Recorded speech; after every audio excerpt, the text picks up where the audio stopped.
bahwa ketika hari H besok tanggal 14 Februari, itu akan terjadi kenaikan hoax ya, prediksi kami ya, itu akan terjadi kenaikan hoax yang, lebih banyak dibanding sebelum pemilu.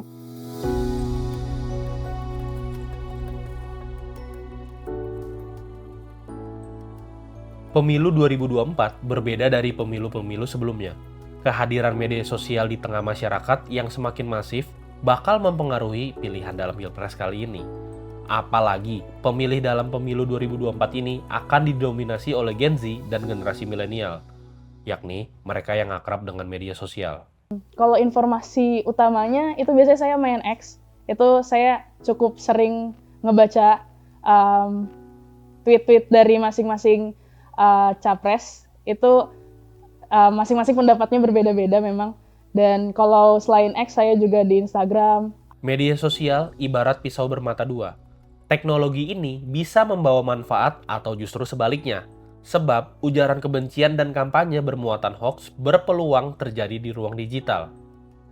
Jadi pernah sih waktu itu sempat juga baca salah satu artikel dari platform yang kurang terkenal juga, kurang dilihat orang, itu memberitahukan bahwa posisi Gibran sebagai calon wakil presiden itu digantikan, padahal itu setelah debat presiden yang pertama.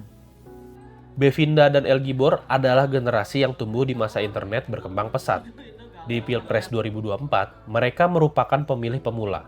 Mereka mendapat informasi tentang calon presiden melalui media sosial, ruang digital yang rentan paparan konten hoax. Masyarakat Anti Fitnah Indonesia atau Mafindo menemukan 2.330 hoax yang tersebar di media sosial selama tahun 2023. Ini data dari Mavindo, dari total 2.330 hoax yang kami temukan selama tahun 2023, itu ada 1.292 hoax yang terkait dengan isu politik. Dan yang fokus tentang isu pemilu, itu totalnya ada 646 hoax. Ya, jadi itu adalah data yang kami miliki dari bulan Januari sampai Desember 2023. Dan saat ini kami masih terus memantau karena pergerakan isu hoax menjelang hari H ini juga semakin meningkat ya, baik itu di platform YouTube, TikTok ataupun juga Facebook, itu yang menjadi 3 platform paling tinggi penyebaran hoax di Indonesia yang kami pantau.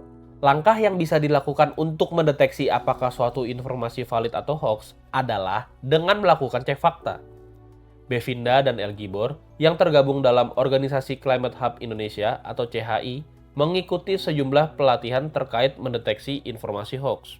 Saya pernah mengikuti salah satu pelatihan yang diadakan oleh Perludem, kalau tidak salah, itu dia mengadakan pelatihan terkait mencegah hoax dari pre-banking dan debunking itu. Jadi di situ kami diajarkan bagaimana membuat hoax tersebut dan bagaimana setelah mengetahui membuat hoax tersebut itu kita gimana sih cara mencegahnya. Dan yang paling menarik dari saya itu di pelatihan itu kita diajarin salah satu platform yang itu namanya Turn Back Hoax. Itu adalah salah satu cek fakta yang belum banyak orang tahu, tapi kita tuh udah tahu gitu, Mas. Ini tentu saja perlu untuk dilakukan upaya edukasi yang lebih menyeluruh. Kami menyebutnya adalah pre-banking ataupun vaksinasi informasi, supaya masyarakat kemudian tidak mudah menjadi korban hoax semacam ini. Internet dan media sosial mempunyai potensi untuk memantik perseteruan di antara masyarakat, terutama di masa pemilihan presiden seperti sekarang. Potensi munculnya gesekan sangat besar. Kalau itu dibiarkan, akan mempertebal kebencian, kecurigaan, sehingga berujung konflik di masyarakat. Dengan literasi digital dan kesadaran yang cukup, niscaya pemilu damai akan terwujud. Yang ingin juga kita sampaikan adalah bahwa hoax itu tidak berhenti ketika pemilu dilakukan. Ya, justru kalau data kami di tahun 2019 itu sebaliknya, bahwa ketika hari H besok tanggal 14 Februari, itu akan terjadi kenaikan hoax ya, prediksi kami ya, itu akan terjadi kenaikan hoax yang lebih banyak dibanding sebelum pemilu. Kenapa? Karena nanti akan muncul banyak sekali konten yang berasal dari berbagai tempat, dari TPS gitu ya, baik itu terkait dengan masalah lembar-lembar C1 atau C Plano yang mungkin nanti akan menjadi polemik, terkait juga mungkin ada tentang masalah keabsahan surat suara, ada mungkin pembakaran surat suara, ataupun isu-isu yang lain gitu ya. Itu sangat mungkin nanti akan banyak ya, karena dulu 2019 itu juga sama. Jadi sebelum pemilu itu hoax-nya juga sudah cukup banyak, tetapi sesudah pemilu itu hoax-nya itu semakin membanjir gitu ya, karena kemudian banyak sekali kiriman-kiriman foto-foto yang narasinya bisa jadi sudah tidak sesuai dengan faktanya gitu ya.